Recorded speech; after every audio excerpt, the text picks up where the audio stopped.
Bonjour, nous avons passé à la section 2.2 qui est la force gravitationnelle.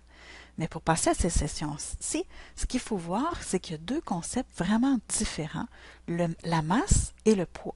C'est totalement différent parce que quand on parle de masse, on compte une quantité de matière qu'on possède un corps. Donc, vraiment, la définition de masse, c'est la quantité de matière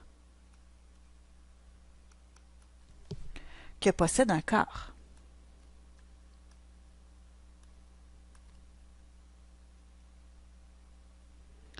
Donc ça permet de mesurer son inertie.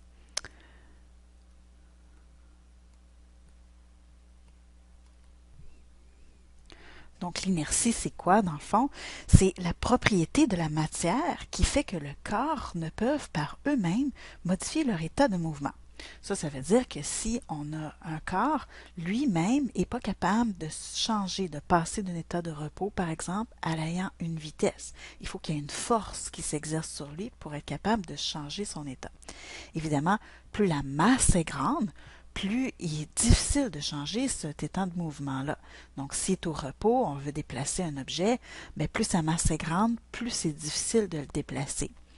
Donc, c'est ça l'inertie, ça vraiment mesure la quantité de matière, donc le changement de mouvement. C'est même chose s'il est en mouvement puis qu'on veut l'enlever, le mettre au repos. Donc là aussi, c'est plus difficile si la masse elle est plus grande.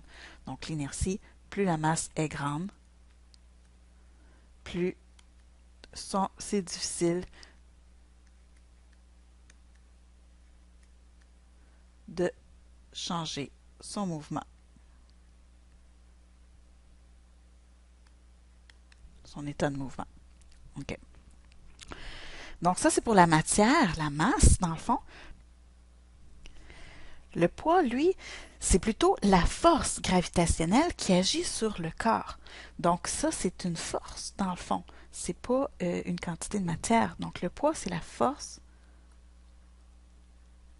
gravitationnelle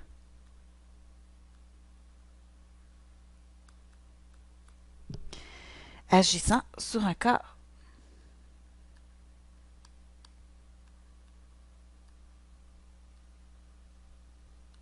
OK. Donc, la masse, elle, c'est un scalaire. Elle n'a donc pas d'orientation. C'est habituellement en kilogrammes. On va mettre la masse, c'est toujours en kilogrammes, habituellement. Donc, elle n'a pas d'orientation. On ne dit pas 5 kg vers la gauche. Là. Ça n'a pas de sens. Donc, la masse, c'est en kilogrammes. C'est une quantité de matière. Donc, ça n'a pas d'orientation. Tandis que le poids, qui est en newton, donc le poids, lui, va être plutôt un vecteur. Comme c'est une force, c'est un vecteur. Ça a donc une orientation. Donc, habituellement, le poids, par exemple, notre poids sur Terre, est toujours vers le bas. Donc, il est vers le centre de la Terre. Donc, c'est comme ça qu'on a la différence entre la masse et le poids. Donc, la masse, c'est une propriété intrinsèque qui ne variera pas avec le lieu. On a la même masse qu'on soit sur la Terre que qu'on soit sur la Lune. Par contre, le poids, lui, va dépendre de la valeur locale du champ gravitationnel. Donc, le champ gravitationnel,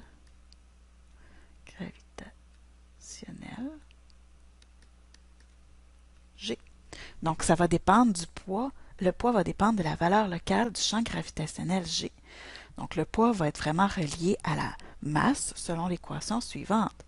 Donc, Fg, c'est égal à la masse fois G, qui G va dépendre donc de l'objet sur lequel on est. Donc, si on est sur la Terre, c'est pas la même champ gravitationnel que si on est sur la Lune. Donc, dans l'espace, évidemment, tout loin de toutes les étoiles ou de toutes les planètes, on aurait un poids nul parce que le G serait nul. Donc, le poids serait nul. Par contre, notre masse serait toujours la même. Donc, elle serait identique à celle sur Terre. Donc, on aurait toujours la même quantité de kilogrammes. Donc, on aurait toujours la même quantité de matière. On n'aurait pas moins de particules dans notre corps parce qu'on est dans l'espace. Par contre, notre poids, donc la force gravitationnelle sur laquelle on aurait, lui serait nul. OK. Donc, selon la loi de la gravité universelle, donc, qui est découverte par Newton, tous les objets s'attirent les uns vers les autres par la gravité. OK? On pourrait nous demander, donc, monsieur ou madame, dans ce cas-ci, est-ce que ça veut dire que j'exerce une force d'attraction gravitationnelle sur le crayon que j'ai dans la main? Bien, évidemment que oui. Donc, est-ce que le crayon exerce aussi une attraction sur moi? Mais oui. OK.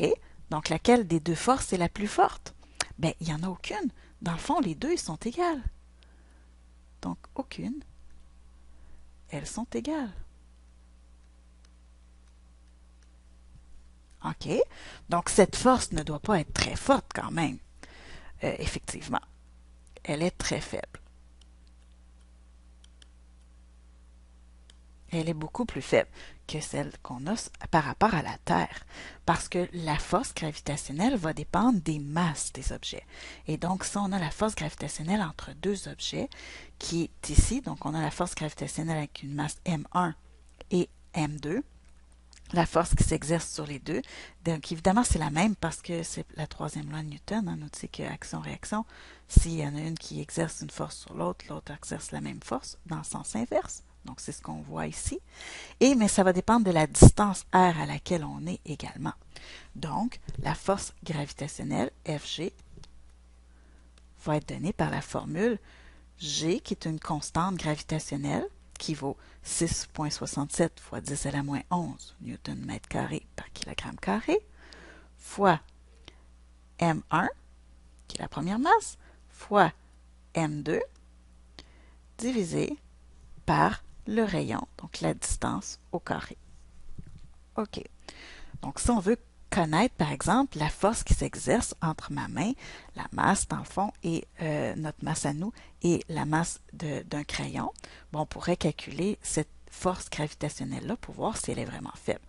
Fait que si on suppose qu'un crayon a une masse de 8 grammes, donc en kilogrammes, il faut diviser par 1000, donc ça ferait 0,008 kg, donc une masse beaucoup plus faible, un crayon, et qu'une personne a une masse de 70 kg, par exemple, et que leurs centres de masse sont distancés d'environ 1 mètre, on dit la force gravitationnelle qui les attire est de combien?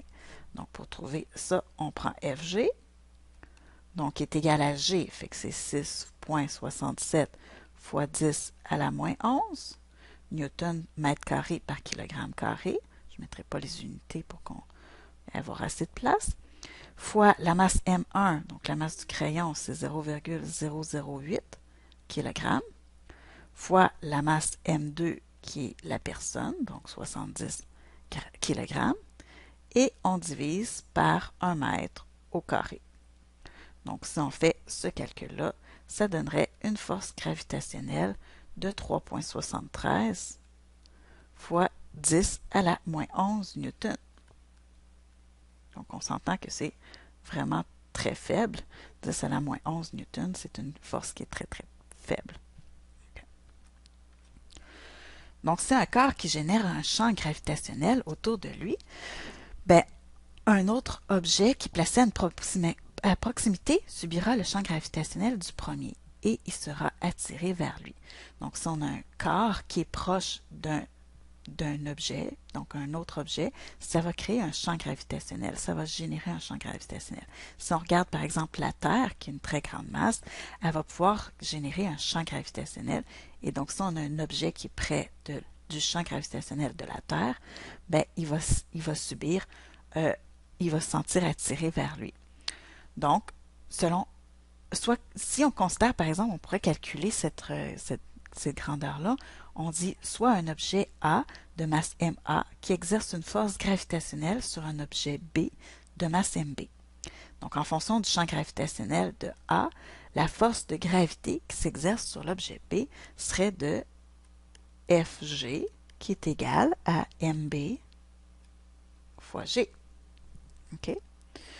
Donc, en fonction des masses MFA, des masses A et B, la force de gravité qui s'exerce sur l'objet B, ben, on pourrait le prendre avec la formule Fg qui est égale à Gma Mb sur R au carré. Et donc, on pourrait mettre ces deux équations-là égales pour avoir, dans le fond, que MBG va être égal à grand G majuscule MB sur R au carré. OK? Donc là, on voit que les masses MB se simplifient. Ça permet de trouver que le module du champ gravitationnel de A, ben, ça serait tout simplement la constante gravitationnelle GA fois sa masse MA sur la distance de l'objet au carré, donc R au carré. Okay. Donc ça donne des newtons par kilogramme pour les unités.